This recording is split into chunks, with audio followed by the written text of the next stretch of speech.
Well, Minot Women Connect and Minot Area Chamber EDC have invited state and federal government officials to a leadership symposium to provide informational resources to women interested in holding public office. The event will be at Minot State University October 3rd from noon to 5 p.m. Officials from various levels in government will attend and speak.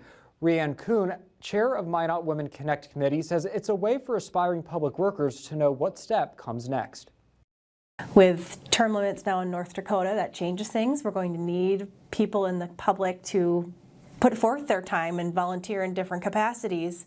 So that's a big part of this. The preferred time to register is by September 27th. Tickets are sold on the Minot Area Chamber EDC website.